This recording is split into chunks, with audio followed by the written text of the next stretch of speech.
Hello friends, स्वागत है कर्ण I S पीसर्स academy में। मैं कर्ण। हम लोग जो एनसीईआरटी सीरीज़ का जो प्रैक्टिस सेट देख रहे हैं, इस राज्य व्यवस्था के अंतर्गत आज सेट नंबर 2 है और ओवरऑल सेट 11 है। इसका 80 क्वेश्चंस हम लोग अभी विथ डिटेल एक्सप्लेनेशन के साथ देखेंगे और बाकी जो 20 क्वेश्चंस करंट अफेयर का है उसको एक अलग सीरीज में देखेंगे। क्वेश्चन नंबर 1, भारत के वर्तमान सर्वोच्च न्यायालय का पूर्ववर्ती संस्था क्या कहलाता था? तो पहले क्या था? तो फेडरल कोर्ट ऑफ इंडिया। क्या था?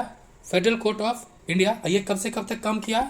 तो 1937 से, जी हाँ, 1937 से 1949 तक। ठीक है। उसके अलावा ये इसकी स्थापना कब हुआ? जो सर्वोच्च न्यायालय नहीं, जो नया वाला, तो ये आ गया था 26 जनवरी 1950। 26 जनवरी 1950 ऑप्शन हो जाएगा B number. Next question number 2, Bharat में वर्तमान में उच्च न्यायालयों की कुल संख्या कितनी है? कितना है? 25। कितना है? 25। अगर उच्च न्यायालय की स्थापना की बात की जाए तो फर्स्ट टाइम 1862 में 3 जो प्रेसिडेंसी था, बंगाल, मुंबई एंड मद्रास, ये तीनों ही प्रेसिडेंसी में हुआ था। ठीक है। और दिल्ली में, ये सवाल कहीं एक बार पूछा गया है कि दिल्ली में कब हुआ है, तो दिल्ली की बात की जाए तो 1966 में, 1966 में। नेक्स्ट ये जो आखिर वाला हुआ 25वां, ये 2019 में आया है, 2019 में। क्वेश्चन नंबर 3, जनहित याचिका PIL के संबंध में निम्नलिखित कथनों पर विचार कीजिए। ठीक है। इसमें पूछ रहा है सत्य कथन कौन सा है। तो फर्स्ट जो स्टेटमेंट है, 1980 के दशक में सर्वोच्च न्यायालय ने इस व्यवस्था को विकसित किया। जी हाँ, 1980 के दशक के बाद ये चीज़ें आई है, ये बातें सही है। दूसरा है, जनहित याचिका सर्वोच्च न्यायालय, उच्च न्यायालय और जिला न्यायालय में दायर की जा सकती है। तो ये गलत है, जो कि जिला न्यायालय में ऐसी कोई व्यवस्था नहीं है। ठीक है। ये ऑप्शन बी गलत हो जाएगा। अब अगर ऑप्शन से देखते हैं तो बी देखिए, इसमें है, इसमें है और इसमें है, यानी 2 नंबर इसको कैंसिल कर देंगे। ऑप्शन क्या आ जाएगा? C number. यानी 3 नंबर क्या है? जनहित याचिका के द्वारा न्यायालय ने कानूनी प्रक्रिया को बेहद सरल बना दिया। जी हाँ, इसमें जो सबसे बड़ी चेंजिंग आया कि जनहित याचिका के माध्यम से कि जो व्यक्ति दोषी है या जिस पे आरोप लगा है, ठीक है, आरोपी व्यक्ति जो आरोप लगा रहा है वो व्यक्ति जरूरी नहीं है कि वो व्यक्ति ही विक्टिम हो, यानी विक्टिम के अलावा कोई थर्ड पार्टी भी न्यायालय जा सकता है। वही चीज़ इसमें था। तो देखते हैं। और इसका जो प्रतिपादन की बात की जाए, एक नाम बहुत फेमस है, PN भगवती बोहरा का नाम आता है, तो ये भी कभी कभी ध्यान रखना है। 4 नंबर, निम्नलिखित में से किस वाद में सुप्रीम कोर्ट ने यह फैसला दिया कि आजीविका का अधिकार जीवन के अधिकार का एक मौलिक अधिकार का हिस्सा है? ये बात था ओल्गा टेनिस बनाम मुंबई नगर निगम। एक्चुअली ये बात क्या था? बात ये था कि जो झुग्गी झोपड़ी है ना, ठीक है, झुग्गी झोपड़ी है, तो उसमें जो आदमी रह रहा था उसको मुंबई जो नगर निगम था उसको हटाने का आदेश दिया। उससे ये मामला नगर निगम जो बम्बई हाईकोर्ट गया, तो न्यायालय ने ये कहा, वहाँ पे बाद में ये सुप्रीम कोर्ट जाता है कि न्यायालय ने कहा कि अगर जो आजीविका है, ठीक है, यानी जो घर है, झुग्गी झोपड़ी है, अगर झुग्गी झोपड़ी को हटा देते हैं तो उसमें रह रहे व्यक्ति के जीवन जो चल रहा था वो प्रभावित होगा, और वहीं से ये आजीविका का अधिकार मूल अधिकार के पार्ट 21 में आता है। नेक्स्ट, MC मेहता बात जो है ये पर्यावरण से रिलेटेड था, पर्यावरण से रिलेटेड था। तो चलिए नेक्स्ट देखते हैं। क्वेश्चन नंबर 5, भारत के उच्चतम न्यायालय में न्यायाधीशों की स्वीकृत पदों की कुल संख्या वर्तमान में कितना है? क्या पूछ रहा है? वर्तमान में कितना है? तो वर्तमान में 34। कैसे है? 33 प्लस 1, एक सर मुख्य न्यायाधीश और 33 अन्य न्यायाधीश। ठीक है, 33 अन्य न्यायाधीश। नेक्स्ट क्वेश्चन नंबर 6, दीवानी कानून के संबंध में निम्नलिखित कथनों पर विचार कीजिए।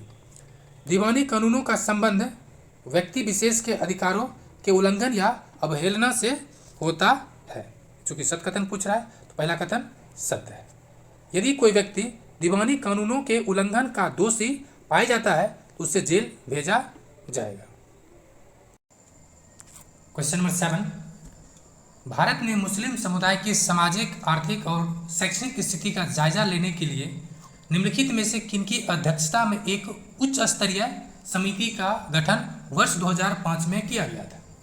ये थे सच्चर, ठीक है, पूरा नाम था न्यायमूर्ति राजेंद्र सच्चर। जी हाँ, ये पूरी स्थिति को जानने के लिए किया गया था, तो ऑप्शन हो जाएगा बी नंबर। नेक्स्ट 8, घेटोआइजेशन शब्द का अर्थ क्या है? इसका जो सामान्यतः अर्थ यह है कि एक ही समुदाय के एक स्थान पर रहने वाले लोगों के लिए है ये, तो ऑप्शन सिंगल, तो ऑप्शन हो जाएगा इसको सी नंबर। ऐसे इलाके या बस्ती, ठीक है, ऐसे इलाका या बस्ती जहां पर मुख्य रूप से एक ही समुदाय के लोग रहते हैं, ऑप्शन सी। नेक्स्ट 9 नंबर, भारतीय संविधान के किस अनुच्छेद में यह बात कही गई है कि भारत के किसी भी नागरिक के साथ धर्म, जाति, नस्ल, लिंग या जन्म स्थान के आधार पर भेदभाव नहीं किया जाएगा? यह अनुच्छेद 15 में। वैसे 15 के किस भाग में? तो 15 के भाग 1 में ये बातें कही गई है। अनुच्छेद 17 का संबंध किससे है? तो 17 का संबंध है अस्पृश्यता से। किससे है? अनटचेबिलिटी से है। आर्टिकल 19 क्या है? तो ये वाक्य एवं अभिव्यक्ति, ठीक है, यानी बोलने की आजादी से है। और अनुच्छेद 21 क्या है? प्राण एवं दैहिक स्वतंत्रता। जी हाँ, यूपीएससी 2024 इसमें एक क्वेश्चन था कि निजता का अधिकार किस अनुच्छेद में है? तो अनुच्छेद 21 का ही विस्तारित रूप है, निजता का अधिकार। नेक्स्ट, इसका आंसर हो जाएगा आपको 1 नंबर। 10, भारतीय संविधान के अनुच्छेद 17 का संबंध है। जस्ट ऊपर देखा हम लोग ने अस्पृश्यता। 11, अनुसूचित जाति, अनुसूचित जनजाति अत्याचार निवारण अधिनियम कब बनाया गया था या पारित किया गया था? ठीक है, तो ये था 1989 में। जी हाँ, एट्रोसिटीज एक्ट जो है, एट्रोसिटीज एक्ट 1989 का है। नेक्स्ट 12, रिक्त स्थान की पूर्ति उपयुक्त विकल्प के आधार पर कीजिए। हाथ से मैला उठाने वाले कर्मियों के नियोजन का प्रतिषेध एवं और उनका पुनर्वास अधिनियम डैश से लागू है।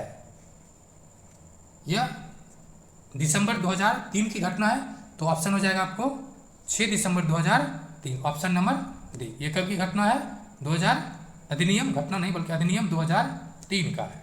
नेक्स्ट क्वेश्चन नंबर 13, निम्नलिखित कथनों पर विचार कीजिए। पूछ रहा है कि असत्य कथन कौन सा है? पहला है अनुसूचित जाति एवं अन्य परंपरागत वनवासी वन अधिकार मान्यता अधिनियम वर्ष 1989 में पारित हुआ। ये सही है, तो जी नहीं। ये क्वेश्चन यूपीएससी 2021 में पूछा था। ये स्टेटमेंट, ये जो है ना 2006 में पारित हुआ है। कब हुआ है? 2006 में पारित हुआ। ऑप्शन ए क्या है? गलत है। इस अधिनियम की प्रस्तावना में कहा गया कि यह कानून जमीन और संसाधनों पर वन समुदाय के अधिकारों को मान्यता न देने के कारण उनके साथ हुई ऐतिहासिक अन्याय को दूर करने के लिए पारित किया गया था। ये बातें बिल्कुल सही है, यानी ये अधिनियम 2006 में आया था और सेकेंड स्टेटमेंट सही है। पूछ रहा है असत्य, ऑप्शन हो जाएगा 1 नंबर। नेक्स्ट क्वेश्चन नंबर 14, सुलभ इंटरनेशनल पिछले लगभग 5 दशकों से निम्न जाति निम्न आय वर्ग के लोगों के सामने मौजूद स्वच्छता के अभाव की समस्या से निपटने की कोशिश कर रहा है। सुलभ इंटरनेशनल संगठन कैसा है? ये कैसा संगठन है? ये गैर सरकारी संगठन है और इसके जो चेयरपर्सन थे जिनका पिछले साल ही निधन हो गया था। नेक्स्ट, चेयरपर्सन की जो संस्थापक था, ठीक है, उसका निधन हो गया था, वेंद्रश्री का। 15, निम्नलिखित कथनों पर विचार कीजिए। पोर्तो एलेग्रे ब्राजील का एक शहर है जहां बहुत सारे लोग गरीब हैं। ये बातें सही है। दुनिया के दूसरे ज्यादातर शहरों के मुकाबले यहाँ शिशु मृत्यु दर बहुत कम है। ये भी बातें सही है, अर्थात आंसर हो जाएगा सी नंबर, 1 और 2 दोनों ही सही है। 16 2 दिसंबर 1984 ईस्वी को भोपाल गैस त्रासदी किस गैस के रिसाव के कारण घटित हुई थी? ये था मिसाइल आइसोसाइनाइड, ऑप्शन हो जाएगा बी नंबर। और ऑप्शन मीथेन क्या होता है? CH4। बाकी ये साइंस का पार्ट है, तो देखेंगे उसमें, साइंस में आएंगे तब। 17 लातीन अमेरिका देश मैक्सिको में राष्ट्रपति पद का चुनाव कितने वर्ष के अंतराल पर कराए जाते हैं? यह 6 वर्ष पर होता है। कितने वर्ष पर? 6 वर्ष पर, 6 ईयर, ऑप्शन हो जाएगा सी नंबर। चूंकि ये इसीलिए पूछा गया है क्योंकि ये केस स्टडी के तौर पे एनसीईआरटी में दिया गया है। नेक्स्ट 8 जीनू पीएफ पार्टी किस देश के एक प्रमुख राजनीतिक दल है? ये जिम्बाब्वे का है, ऑप्शन हो जाएगा बी नंबर, जिम्बाब्वे। 9 रिक्त स्थान की पूर्ति उपयुक्त विकल्प के आधार पर कीजिए। डैश ने अपने यहाँ नागरिकता के नियम कुछ इस तरह से बनाए कि रूसी अल्पसंख्यक समाज के लोगों को मतदान का अधिकार हासिल करने में मुश्किल हो जाए। ये जो बनाया था, ये एस्टोनिया बनाया था। किसने बनाया था? एस्टोनिया में, ऑप्शन हो जाएगा 1 नंबर। नेक्स्ट क्वेश्चन नंबर 20 सऊदी अरब में औरतों को वोट देने का अधिकार कब प्रदान किया गया है? ये किया गया 2015 में। नेक्स्ट 21 ये कथन और कारण है, तो चलिए देखते हैं। कथन 1 लोकतंत्र नागरिकों का सम्मान बढ़ाता है। ये बात तो सही है, क्योंकि लोकतंत्र का मतलब होता है नागरिक की स्वतंत्रता। लोकतंत्र राजनीतिक समानता के सिद्धांत पर आधारित है, जहां सबसे गरीब और अनपढ़ को भी वही दर्जा प्राप्त है जो अमीर और पढ़े लिखे लोगों का। ये बात सही है। ये बात क्या है? सही है, क्योंकि एक वोट का अधिकार तुम क्या जानो, अमीर और बहुत अमीर आदमी, क्योंकि हमें भी वो अधिकार है। ठीक है, चलिए देखते हैं 22 नंबर। लोकतांत्रिक शासन पद्धति दूसरों से बेहतर है क्योंकि, देखिए इसको 2-3 बातें पहले सुन लेते हैं। एक तो लोकतंत्र का सीधा सी मतलब होता है कि जनता का प्रतिनिधित्व, चाहे वो प्रत्यक्ष रूप से हो सकता है या परोक्ष रूप से। जैसे कि अमेरिका में जो प्रेसिडेंट का चुनाव होता है, यानी राष्ट्रपति का, वो जनता के सीधे मतदान से होता है। जबकि हम लोग अपने प्रतिनिधि का, जो कार्यकारी प्रतिनिधि है, यानी प्रधानमंत्री का चुनाव नहीं करते, बल्कि उसका संसद के चुनाव करते हैं, वहाँ से चीज़ आगे बढ़ती है। ठीक है, तो इसका ऑप्शन देख लेते हैं क्या दे रखा है। तो पहला है, यह शासन का सबसे अधिक जवाबदेही वाला स्वरूप है। जी हाँ, लोकतंत्र में प्रत्येक दिन, ध्यान है कि प्रत्येक दिन यानी डेली बेसिस पे रिस्पॉन्सिबिलिटी तय किया जाता है। यही वजह है कि हम लोग ने संसदीय मॉडल को अपनाया, न कि राष्ट्रपति मॉडल को। दूसरा है, यह बेहतर निर्णय लेने की संभावना को बढ़ाता है। क्यों? अगर निर्णय गलती हुआ तो सरकार अगली बार बदल जाएगी। तीसरा है, यह मतभेदों और टकराव को संभालने का तरीका उपलब्ध कराता है। जी हाँ, लोकतंत्र का मतलब होता है कि न्यूनतम संघर्ष, ठीक, ये स्टेटमेंट याद कर लीजिए, कई जगह काम आएगा। न्यूनतम संघर्ष और अधिकतम समन्वय और सहयोग पर लोकतंत्र काम करता है। ठीक है, तीनों स्टेटमेंट क्या है? सही है। नेक्स्ट 23 नंबर है, कथन और कारण दिया हुआ, तो चलिए देखते हैं। चीन 1958 से 61 के दौरान चीन में जो अकाल पड़ा था, विश्व इतिहास का अब तक का ज्ञात सबसे भयावह अकाल था। इसमें करीब 3 करोड़ लोग, कितना? 3 करोड़ लोग भूख से मरे थे। ये बहुत बड़ा त्रासदी था, ये बात बिल्कुल सही था।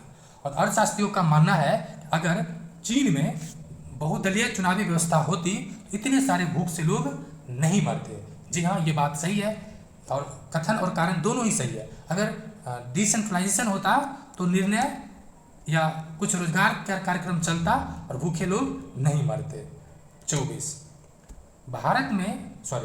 दुनिया में एक नई लोकतांत्रिक देश के रूप में दक्षिण अफ्रीका का प्रादुर्भाव किस वर्ष हुआ था? नई लोकतांत्रिक देश के रूप में इसका जो हुआ था 1994, तो ऑप्शन हो जाएगा सी नंबर, 1994, ऑप्शन नंबर सी।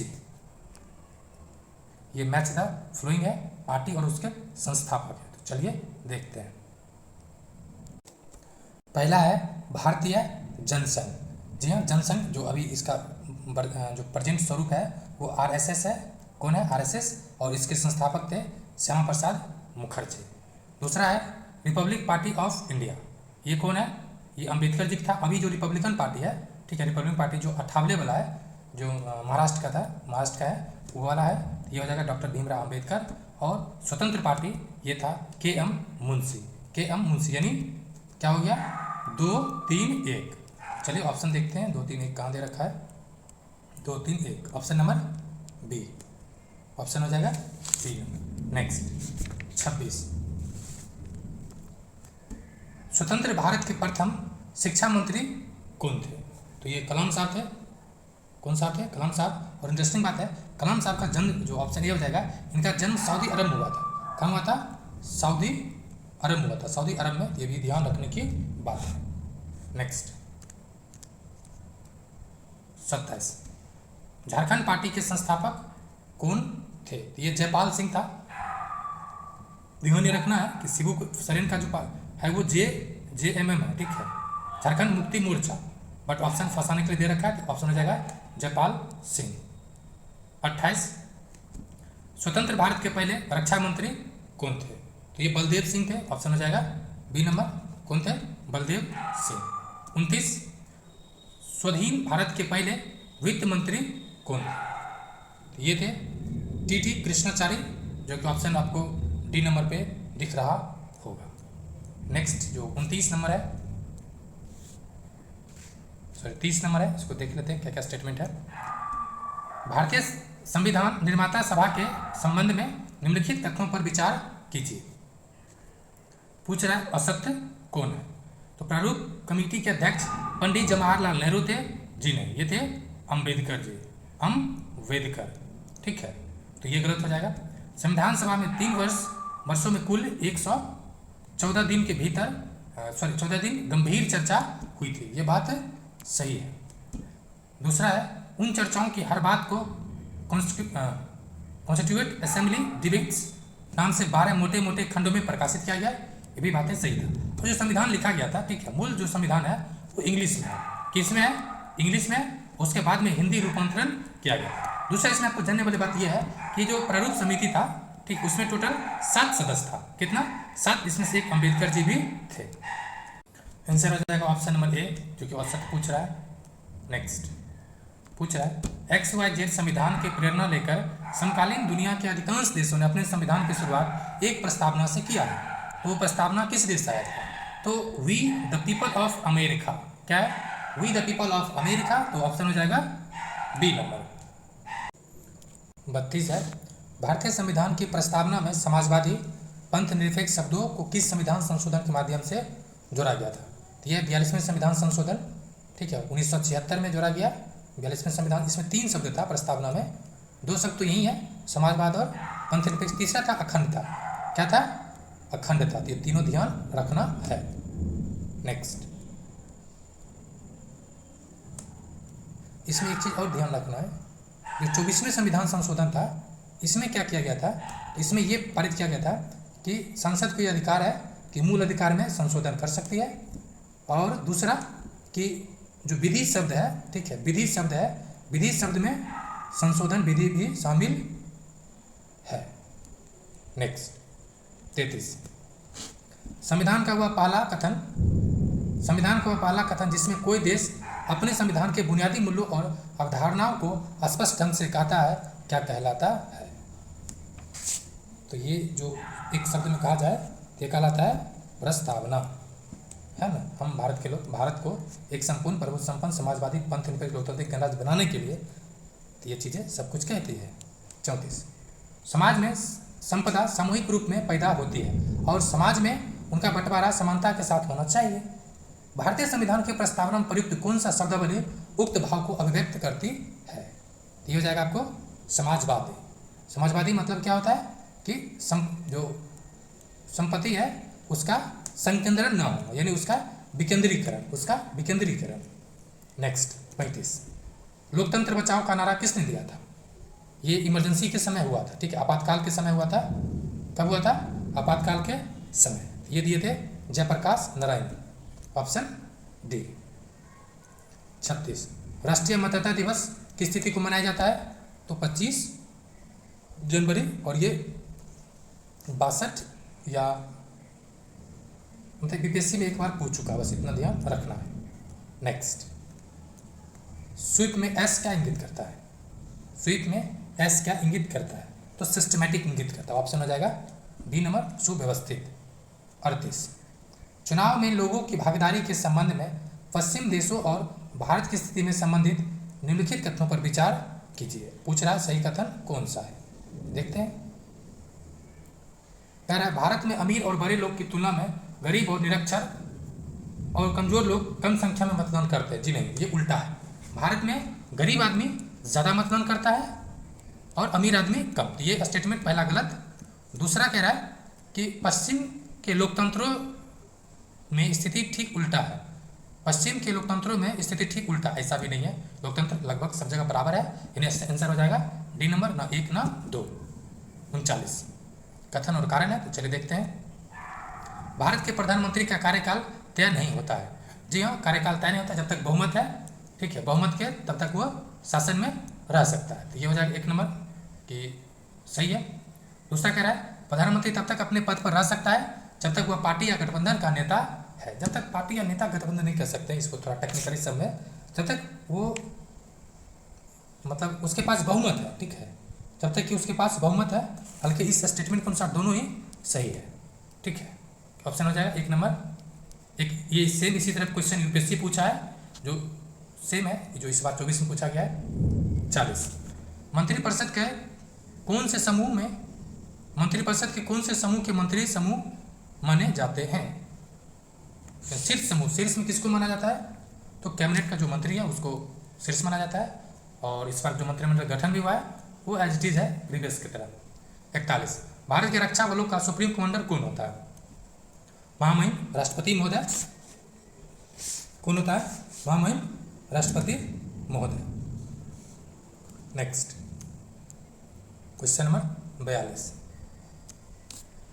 भारतीय संवैधानिक व्यवस्था के अनुसार राष्ट्रपति अपने अधिकारियों का इस्तेमाल या अधिकार का इस्तेमाल मंत्रिपरिषद की सलाह पर करता है। राष्ट्रपति मंत्रिपरिषद को अपनी सलाह पर पुनर्विचार करने के लिए कह सकता है, लेकिन अगर वह सलाह राष्ट्रपति को दोबारा मिलता है तब उसको सिग्नेचर करना यानी स्वीकृति देना अनिवार्य है, ठीक है। ये जो 44वें संविधान संशोधन हुआ था 1978 में, उसमें यह कहा गया राष्ट्रपति को कि मंत्रिपरिषद के द्वारा दिए गए सलाह को एक बार, ठीक है, कितने बार? एक बार पुनर्विचार के लिए लौटा सकता है, लेकिन वापस पुनर्विचार करके वापस कर देता है तो उसको सहमति देना बाध्य है, अनिवार्य है, ठीक है। सहमति देना अनिवार्य है, तो हो जाएगा ऑप्शन नंबर बी। चूंकि अनिवार्य है तो यहाँ पर दे दिया है बाध्य है, नहीं, ऑप्शन हो जाएगा B number. Next, question number 43 कथन है, तो उसको देखते हैं। दुनिया के सभी लोकतंत्र में प्रधानमंत्री के अधिकार के हाल के दशकों में इतने बढ़ गया है कि संसदीय लोकतंत्र को कभी कभी प्रधानमंत्री स्वरूप कहा जाता है। जी हाँ, जब किसी एक दल का शासन होता है या बहुमत होता है तो कैबिनेट की जगह या संसद की जगह वो प्रधानमंत्री ही सब कुछ करने लगता है। जैसे कभी मोदी जी का कार्यकाल था, इससे पहले इंदिरा गांधी का कार्यकाल था। ये बातें सही है। दूसरा है भारत में गठबंधन की राजनीति के उभार से प्रधानमंत्री के अधिकार कुछ हद तक सीमित हुए हैं। गठबंधन सरकार का प्रधानमंत्री अपनी मर्जी से फैसला नहीं कर सकते। ये दोनों ही बातें सही है। जैसे एग्जाम्पल के तौर पे अभी मोदी जी के बारे में कहा जा रहा है कि मोदी जी को गठबंधन सरकार चलाने के अनुभव नहीं है, हो सकता है कुछ निर्णय उनको वापस लेने पड़ सकते हैं। ये दोनों ही बातें बिल्कुल ही सही है। आंसर हो जाएगा C number. Next, 44 Indira Sawhney एवं अन्य बनाम भारत संघ का प्रसिद्ध मामला किस लिए था? ये था जो आरक्षण था, ठीक है, आरक्षण से रिलेटेड था। तो ऑप्शन देख लेते हैं क्या दे रखा है।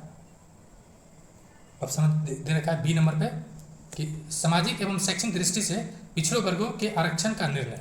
जी हाँ, ये 92 के आसपास का निर्णय है, तो ये ध्यान रखने की बात है। ये 11 न्यायाधीशों का बेंच था। कितने था? 11 न्यायाधीशों का बेंच था। 45 भारत का मंत्रिपरिषद सामूहिक रूप में किसके प्रति उत्तरदायी होता है? क्योंकि मंत्रिपरिषद बनता किससे मिले? तो लोकसभा से। ये 75 अनुच्छेद 75(3) में ये बातें कही गई है। तो सामूहिक रूप से लोकसभा के प्रति उत्तरदायित्व होता है। नेक्स्ट, और व्यक्तिगत रूप से पूछ दिया जाए तो, अगर व्यक्तिगत रूप से पूछे, व्यक्तिगत रूप से तो राष्ट्रपति के प्रति, लेकिन सामूहिक रूप से लोकसभा के प्रति, व्यक्तिगत रूप से राष्ट्रपति के प्रति। 46 एमनेस्टी इंटरनेशनल क्या है? एक ये मानवाधिकार के लिए कार्य करने वाली संस्था है, तो ऑप्शन हो जाएगा डी नंबर। 47 मौलिक अधिकार किसे कहते हैं? तो संविधान के मूल भाग को कह सकते हैं मौलिक अधिकार कहते हैं, जिसमें से ऑप्शन देख लिया जाए तो ऑप्शन के अनुसार जीवन के लिए जो बुनियादी आवश्यक वैसे सभी अधिकार जिसे संविधान में विशेष दर्जा दिया गया है, विशेष प्रावधान दिया गया है, और इसकी भाग, ठीक है, भाग 3 में अनुच्छेद 12 से 35 है। 12 से 35 इसमें 12 में क्या है, एक नज़र में देखा जाए तो 12 में है राज्य का परिभाषा है। 13 में विधि शब्द को परिभाषित किया गया। 14 में समानता का अधिकार है। 15 में लिंग, जाति, धर्म, मूल वंश एवं जन्मस्थान के आधार पर भेदभाव नहीं। 16 में अस्पृश्यता को 16 में आरक्षण है। 16 में विशेष वर्गों के लिए प्रावधान है जिसको आरक्षण कहते हैं। 17 में अस्पृश्यता है। 18 में उपाधियों का अंत है। 19 में वाक्य में अभिव्यक्ति स्वतंत्रता है। 20 में दो सिद्धि से संरक्षण है। 21 में जीवन जीने के अधिकार है। 22 में जो प्रिवेंटिव डिटेंशन है, यानी निवारक नजरबंदी है। 23 में बलात्सरम है। 24 में चाइल्ड लेबर से रिलेटेड है। 25 से 28 तक है धर्म के अधिकार। 29-30 अल्पसंख्यक अधिकार। 31 संपत्ति के अधिकार। 32 राइट टू रेमेडीज। 33 जो अधिकारी है, शासन जो अधिकारी है, आसूचना या IAS IPS या सैन्य बल का मूल अधिकार प्रतिबंधित किया गया। 34 है मार्शल लॉ। 35 है संसद के अधिकार है कि मूल अधिकार को लागू करने के लिए विधि का निर्माण कर सकती है। तो एक राउंड में मूल अधिकार समाप्त। नेक्स्ट 48 भारत में राष्ट्रीय मानवाधिकार आयोग का गठन कब किया गया है? ये 93 है। कब किया गया है? 93 में। ऑप्शन हो जाएगा सी नंबर। 92 में अधिनियम आया था, ठीक है, मानवाधिकार अधिनियम आया 92 में और बना कब? 93 में। नेक्स्ट 49 भारत में संपत्ति के अधिकार के वर्तमान स्थिति क्या है? तो एक विधिक अधिकार है जो कि ऑप्शन नंबर सी में है। हालांकि अगर इसको ऑप्शन रखता कि 1+2, दूसरा ऑप्शन था 2+3, तो आपको 2+3 में जाना था, क्योंकि ये संवैधानिक अधिकार तो है ही ना, संविधान के अनुच्छेद 300A में है। क्योंकि ऑप्शन ऐसा नहीं है, इसलिए आपको ऑप्शन सी के साथ जाना पड़ेगा। सॉरी, अगर उपयुक्त ऑप्शन देखा जाए तो ऑप्शन बी होगा। क्या होगा? बी होगा। कारण क्या है कि संविधान के अधिकार में ही विधि का अधिकार दिया है। तो सॉरी फ्रेंड्स, इसका एक ही ऑप्शन मान लिया जाए, ऑप्शन नंबर बी। 50 कह रहा है सर्वोच्च न्यायालय या उच्च न्यायालय द्वारा सरकार को जारी किया गया औपचारिक लिखित आदेश क्या कहलाता है? तो रिट है, और ये रिट जो प्रतिषेध रिट है, ठीक है, प्रतिषेध रिट इस बार UPSC भी 2024 में पूछा है कि प्रतिषेध रिट किसके लिए जारी किया जाता है? तो लोअर कोर्ट जो निचला अदालत है उसके लिए। किसके लिए? तो निचला अदालत है उसके लिए। तो इसमें हो जाएगा ऑप्शन नंबर बी। रिट 5 तरह का है। कितने तरह का? 5 तरह का। कौन कौन है? पहले तो सबसे पहला क्यू वारंटो, मैंडमस, सर्चियोररी, उसके बाद अधिकार परीक्षा, उत्प्रेषण हिंदी में देखा जाए, प्रोहिबिशन, ये 5 है। 51 भारत का पड़ोसी देश श्रीलंका कब स्वतंत्र हुआ? ये कब हुआ स्वतंत्र? 1948। कब हुआ? 1948। नेक्स्ट 52 नंबर है यूरोपीय संघ का मुख्यालय ब्रुसेल्स में स्थित है। ब्रुसेल्स किस देश की राजधानी है? यह है बेल्जियम का। ऑप्शन हो जाएगा बेल्जियम। ऑप्शन हो जाएगा D number, Belgium D number पर दे रखा है। नेक्स्ट 53 सत्ता का क्षैतिज वितरण से क्या तात्पर्य? 2 तरह का वितरण होता है, एक तो वर्टिकल, दूसरा क्षैतिज, ठीक है। तो क्षैतिज का जो तात्पर्य है कि शासन के विभिन्न अंग जैसे विधायिका और कार्यपालिका के बीच सत्ता का बंटवारा, ठीक है, सत्ता का बंटवारा। तो ऑप्शन हो जाएगा, ऑप्शन दे रखा है 1 नंबर पर, ठीक, ऑप्शन 1। नेक्स्ट 54 किस देश के लोगों ने गृह युद्ध की समाप्ति के पश्चात यह तय किया कि देश का राष्ट्रपति मोरोनाइट पंथ को कोई कैथोलिक ही होना चाहिए और सिर्फ सुन्नी मुसलमान ही प्रधानमंत्री हो सकता है? ये था लेबनान, ठीक है, ये था लेबनान, ऑप्शन सी। 55 श्रीलंका में सीली समुदाय और तमिल के बीच गृह युद्ध कब अंत हुआ? तो लिट्टे का LITTE लिट्टे का 2008 में खत्म होता है और ये 2009 में ये गृह युद्ध समाप्त होता है। तो ऑप्शन हो जाएगा डी नंबर 56। निम्नलिखित में से कौन सा देश संघात्मक शासन प्रणाली के मॉडल का उदाहरण नहीं है? भारत संघात्मक है, जी हाँ। श्रीलंका नहीं है, श्रीलंका में ये मॉडल नहीं है, तो ऑप्शन हो जाएगा बी नंबर। बाकी स्विट्जरलैंड है, स्पेन है, भारत में भी है। संघात्मक की बात की जाए 3-4 चीज़ आपको याद होना चाहिए लक्षण। एक तो जो सरकार है वो राज्य सरकार और केंद्र सरकार हो, इन दो तरह की सरकार हो। दूसरा, संविधान की सर्वोच्चता, संविधान कैसा हो? सर्वोच्च हो। तीसरा, जो ध्यान रखना है कि लिखित संविधान हो, ठीक है, लिखित संविधान हो। ये सब कुछ मूलभूत उसकी लक्षण है जो होना चाहिए। नेक्स्ट क्वेश्चन नंबर 57, रिक्त स्थान के पूर्ति विकल्प को दिए गए उपयुक्त शब्द के आधार पर कीजिए। दुनिया के 193 देशों में केवल डैश देश में ही संघीय शासन व्यवस्था है, लेकिन इन देशों में दुनिया के 40% जनसंख्या रहती है। ठीक है, देखिए दुनिया के लगभग 18% तो जनसंख्या अकेले चाइना है जो कि संघात्मक है ही नहीं, तो ऐसे निपटा दिया वो। इसका आंसर हो जाएगा आपको 25। केवल 25 देश है जो संघीय शासन है, लेकिन दुनिया के 40% आबादी है। क्वेश्चन नंबर 58, कथन पर विचार करने बोला है और पूछ रहा है सही कथन कौन सा है। तो देखते हैं। पहला है, संघीय शासन व्यवस्था आमतौर पर 2 तरीके से गठित होती है। पहला तरीका तो 2 या 2 से अधिक स्वतंत्र राष्ट्रों को साथ मिलाकर एक इकाई गठन किया जाए। जी हाँ, अमेरिका का जो संघीय मॉडल है वो इसी तरह से। अमेरिका में पहले 14 छोटे-छोटे राज्य था। कितना? 14 छोटे-छोटे राज्य था। वो सब मिला के क्या कर दिया? एक संघ बना लिया। ठीक है, एक संघ बना, जिसमें से कुछ मामला जो है वो केंद्र सरकार के पास है और बाकी मामला सब राज्य सरकार के पास है। लेकिन भारत कैसा संघीय मॉडल है? तो भारत ऑलरेडी एक देश था। ठीक है, फिर से समझ लीजिए, भारत ऑलरेडी एक देश था और इसके छोटे छोटे राज्य में इसको गठन कर दिया। भारत एक ही देश था, लेकिन अमेरिका में छोटे छोटे कई राज्य था, लेकिन भारत में एक देश था, उसके कई छोटे छोटे राज्य हैं। तो ये दूसरा मॉडल हो गया। दूसरा कह रहा है, संघीय शासन व्यवस्था को के गठन का दूसरा तरीका यह है कि बड़े देश के द्वारा अपने आंतरिक विविधता को ध्यान में रखते हुए राज्यों का गठन करना और फिर राज्य और राष्ट्रीय सरकार का सत्ता का बंटवारा करना।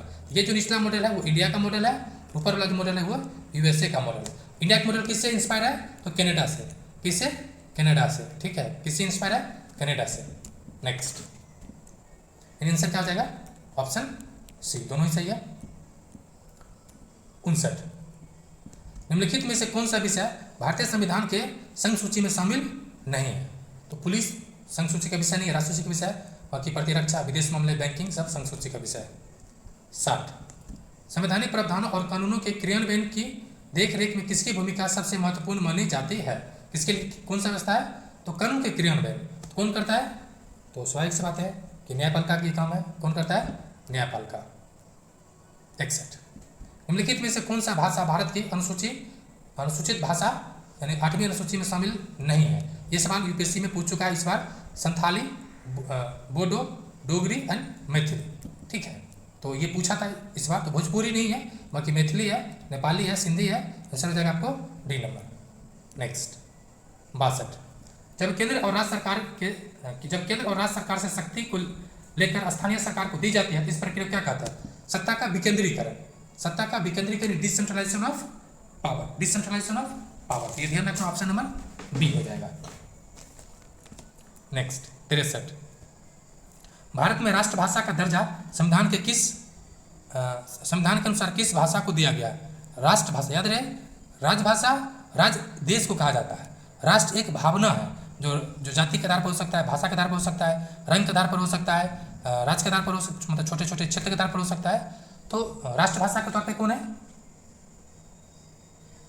तो ऑप्शन, चूंकि हमारे देश में कोई राष्ट्रभाषा है ही नहीं, ये हो जाएगा ऑप्शन नंबर डी। ठीक है, सरकारी कामकाज की भाषा है, कामकाज की भाषा इंग्लिश है, हिंदी भी है, लेकिन राष्ट्रभाषा का दर्जा किसी भाषा को नहीं दिया गया। हिंदी को राजभाषा माना गया है, हिंदी को राजभाषा, ठीक है, राजभाषा माना गया है। नेक्स्ट है भारत की ठीक है, भारत की अनुसूचित भाषाओं में हिंदी के पश्चात सर्वाधिक बोली जाने वाली भाषा है वो है बांग्ला। हिंदी के बाद कौन सा है ज़्यादा है? तो वो है बांग्ला। नेक्स्ट कह रहा है, कथन पर विचार करें। लैंगिक असमानता का आधार स्त्री और पुरुष की जैविक बनावट है। जी हाँ, स्त्री का अलग अधिकार है और मतलब बनावट है और पुरुष का अलग है। लैंगिक असमानता का आधार स्त्री पुरुष के बारे में प्रचलित रूढ़ छवियों और तयशुदा सामाजिक भूमिकाएं हैं। जी हाँ, ये भी काफ़ी महत्वपूर्ण है, तो ऑप्शन दोनों ही सही है। 66 कथन और कारण है, देख लेते हैं। गांधी जी कहा करते थे कि धर्म को कभी भी राजनीतिक से अलग नहीं किया जा सकता है। ये बात है गांधी जी का सही है। धर्म से गांधी जी का मतलब हिंदू धर्म से था और संविधान में एकमात्र धर्म की चर्चा की गई है वो हिंदू धर्म, और हिंदू धर्म के कई पंथ हैं जिसमें से मुस्लिम, सिख, ईसाई, पारसी, जैन, बौद्ध, ये सब 6 है। पंथ की तो आपको स्वीकृति मिली है, तो दोनों ही कथन सही हो जाएगा। 67 निम्नलिखित में से किस आधार पर सामाजिक विभाजन भारतीय समाज की विशिष्ट विशेषता है? सामाजिक विभाजन तो मेन तो जाति पूरी दुनिया का सबसे अनोखा है वो जाति व्यवस्था जो भारत में ही मौजूद है। ऑप्शन हो जाएगा 1 नंबर। 68 रिक्त स्थान की पूर्ति विकल्प में दिए गए उपयुक्त शब्द के चुनकर कीजिए। वर्ण व्यवस्था उन जाति समूह से भेदभाव और उन्हें अपने से अलग मानने की धारणा पर आधारित है। वर्ण व्यवस्था में ये था, जो पहले वर्ण ही था जो काम के आधार पर तय किया जाता था, कार्य के आधार पर तय किया जाता था। इनमें गैस जातियों के साथ छुआछूत व्यवहार किया जाता था। तो जो जातियाँ थी सबसे बी नंबर अत्यंत जाति थी उसको छुआछूत का सामना करना पड़ता था। कथन और कारण है, तो चलिए देखते हैं। भारत में उन जातियों के लोगों में नई चेतना पैदा हुई जिन्हें अभी तक छोटा या नीच माना जाता था। ये जी हाँ, ये 1989 के बाद से जब आरक्षण लागू होता है उसके बाद से ये जाति चेतना पैदा होता है। ये बात सही है। सार्वभौमिक वैश्य मताधिकार और एक व्यक्ति एक वोट की व्यवस्था ने राजनीतिक दलों को विवश कर दिया कि वे राजनीतिक समर्थन पाने और लोगों को गोलबंदी करने के लिए सक्रिय रहे। ये दोनों ही बातें अपने आप में सही है और स्पष्टीकरण भी सही है। एक यानी सार्वभौमिक वैश्य मताधिकार ने यह अधिकार प्रदान किया है। 70 वर्ष 2011 की जनगणना के अनुसार भारत की आबादी में अनुसूचित जातियों और अनुसूचित जनजातियों की हिस्सा कितना % है? पूछ रहा है SC एंड ST ना, अनुसूचित जाति और जनजाति, तो दोनों मिला कितना है? ये हो जाएगा आपको 25.2%। ठीक है, कितना हो जाएगा? 25.2%, क्योंकि 16% और ये 8% है।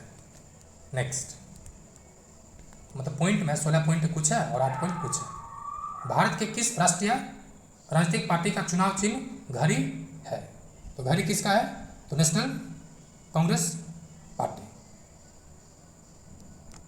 जो है ना, नेशनलिस्ट है, नेशनल नहीं, नेशनलिस्ट कांग्रेस पार्टी जो महाराष्ट्र का है। ठीक है, उद्धव जी शरद पवार जी की पार्टी से ये इनका था घड़ी, तो ये ध्यान रखना है। नेक्स्ट जो है वो है 72 निम्नलिखित में से कौन सा बहुजन समाज पार्टी के संस्थापक था? बहुजन समाज पार्टी के जो संस्थापक था वो कांसीराम थे, मनोहर कांसीराम। और ये ध्यान रखना ये वाली बात है कि इसका गठन सूर्य कांसीराम ने 1984 में किए थे। ठीक है, अभी उसका नेतृत्व कौन है? सुश्री मायावती है, तो ये भी ध्यान रखना है। 73 बिहार का सत्तारूढ़ राजनीतिक पार्टी जनता दल यू का गठन कब किस वर्ष हुआ था? ये क्वेश्चन आई थिंक 69 नहीं TRA BPSC TRA में पूछा गया है, तो ये 1999 में हुआ है। तो ऑप्शन हो जाएगा C नंबर। 74 मोहम्मद यूनिस और उनके द्वारा स्थापित ग्रामीण बैंक को संयुक्त रूप से वर्ष 2006 का नोबेल पुरस्कार प्रदान किया गया था। मोहम्मद यूनिस का संबंध किस देश से है? ये बांग्लादेश के हैं। ठीक है, बांग्लादेश का अर्थशास्त्री हैं। ऑप्शन बी हो जाएगा। 75 एक आदेश के जरिए सभी राजनीतिक दलों के लिए संगठित चुनाव कराना, आयकर रिटर्न भरना अनिवार्य कर दिया गया था। ऐसे आदेश किसके द्वारा जारी किया जाता है? तो सिंपल सी बात है, ये किया गया था चुनाव आयोग के द्वारा। ऑप्शन हो जाएगा C नंबर, भारत के चुनाव आयोग। 76 किसी लोकतांत्रिक व्यवस्था के मूल्यांकन की कसौटी क्या है? किसी मूल्यांकन किया जा सकता है तो नियमित और निष्पक्ष चुनाव के माध्यम से, नागरिक को सूचना पाने के अधिकार के माध्यम से, प्रमुख नीति और नए कानून जो खुले सार्वजनिक चर्चा की हो, यानी सभी कथन सही है।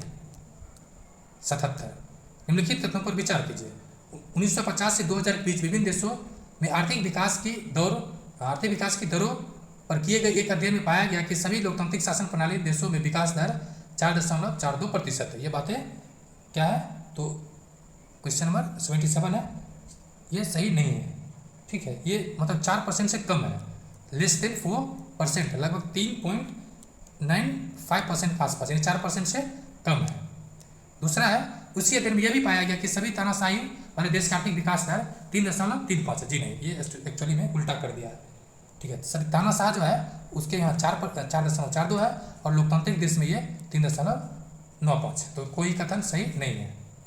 नेक्स्ट क्वेश्चन नंबर 78, कह रिक्त स्थान को पूर्ति कीजिए। शिकायतों का बने रहना भी लोकतंत्र की एक गवाही देता है।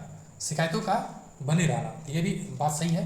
लोकतंत्र सफल है, इसके लिए जरूरी है कि शिकायत हमेशा रहे, क्योंकि कभी भी इच्छा पूरा हो ही नहीं सकता। इच्छा क्या असीम है। 79, सामाजिक अंतर, विभाजन और टकराव को संभालना निश्चित रूप से लोकतांत्रिक व्यवस्था का एक बड़ा क्या है, व्यवस्था को संभालना मतलब गुण है उसका, या कह सकते हैं कि विशेष गुण है, लक्षण है। तो ऑप्शन हो जाएगा बी नंबर। नेक्स्ट 80 और आखिर क्वेश्चन है इसके इस सेट का, चूंकि बाकी 20 क्वेश्चन करेंट अफेयर है तो उसको हम लोग बाद में देख लेंगे, पहले इसको देख लेते हैं। 80, किसी व्यक्ति द्वारा किसी अधिकारी को सौंपा गया एक दस्तावेज जिसमें उसके हस्ताक्षर होते और इस बात का कथन होता है कि दस्तावेज में की गई घोषणा सत्य है, यह क्या कहलाता है। तो शपथ पत्र, नॉर्मली अपना शपथ पत्र होता है ना, तो ये हो जाएगा। वीडियो देखने के लिए फ्रेंड्स बहुत बहुत शुक्रिया।